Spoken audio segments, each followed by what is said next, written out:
We shall overcome.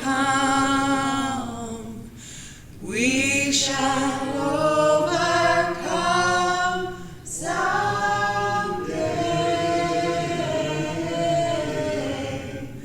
Oh, deep in my heart, I do believe that we shall overcome someday.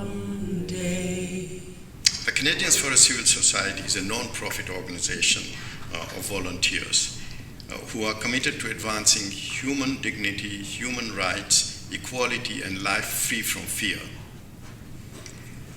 We advocate Canadian values, which is an important part for us. We advocate Canadian values for all individuals, regardless of their gender, religion, cultural background, or economic status.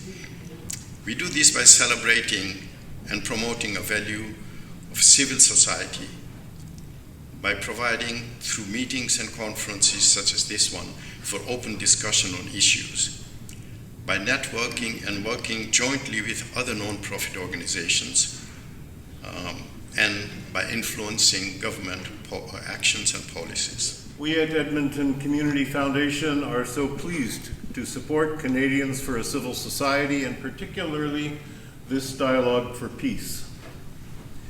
Your topic for today is an ambitious one, but one that can benefit from the values, perspectives, and purposes we both share and aspire to as Canadians. We are gathered here in this particular format is because we are in the place that the original inhabitants 10,000 years ago gathered on the banks of the river they called Saskatchewan in a place they called Amiskwachie-Waskahikan, which the colonizers later named Edmonton.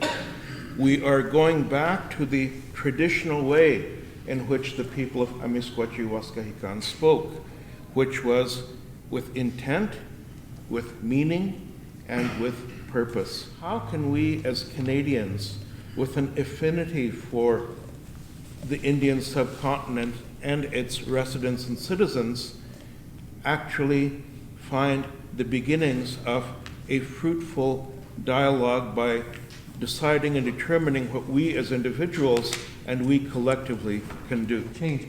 I really think that it's important that we instill in our younger generations this desire to go home and take their skills and what they've learned abroad and go home and apply it to whatever initiative they can to make things a little bit better. In a society where you're interacting with so many different cultures and so many different nations, you learn to coexist in a peaceful manner. That we have to focus on separate the religion and culture and focus on the humanity part of the person. My feeling that in Canadian values are same as Indian values, they're same as the Pakistani values. There is no difference actually.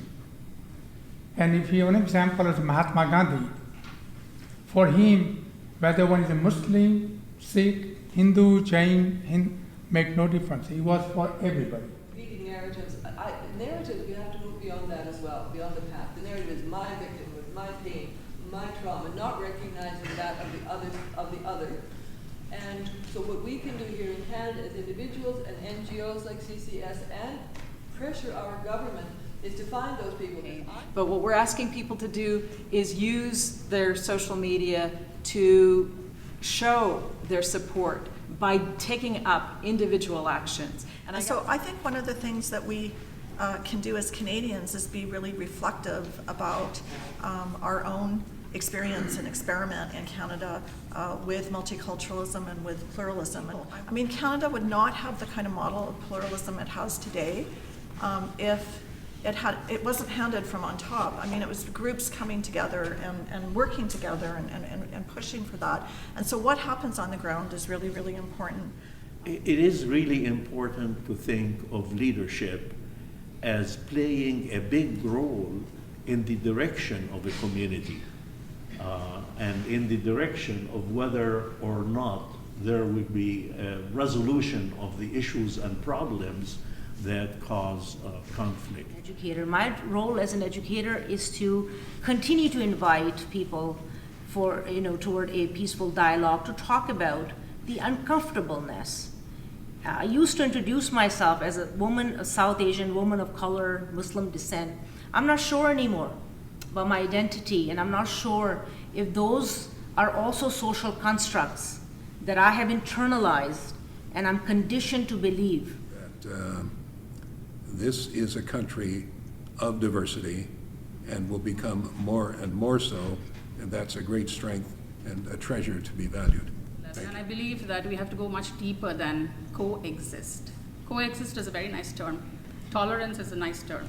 But that's not what we're talking about. We're talking about how we can rely on each other and truly depend on our Pakistani friends when we are in trouble, and bring people together from all religions. What we can do as NGOs, the non-governmental organizations, is we can develop a relationship with NGOs in India and in Pakistan who have a similar kind of leadership, who have got similar kind of thinking as us, and start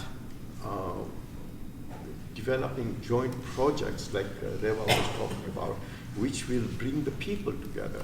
Because if we leave it to the politicians who are aimed at confrontation, then we will end up with confrontation. Until the social media came along, I was never exposed to how people think. Yes, social media is a big part because people who believe in those things, they keep repeating it in the social media. So we have to maybe decide on only taking the positives, not the negative ones, and maybe just share the positive ones, not. I don't think that any of us, or certainly I don't have the resolution to India, Pakistan, and Kashmir, but I think we can contribute to the finding of the solutions through our dialogue and outward projection of the media that here in Edmonton, there's a lot of people who care about restoring peace and security in the world. How can we as Edmontonians, as Albertans, as Canadians, do something to help those people advance their internal peace-loving agendas? So we didn't have answers, but we said we need to talk about that.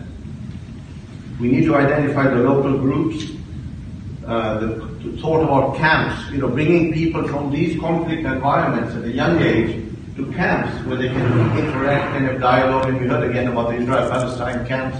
I didn't know that they had those in Canada, but learning about it, I thought, wow, that's something that you all suggest as another option.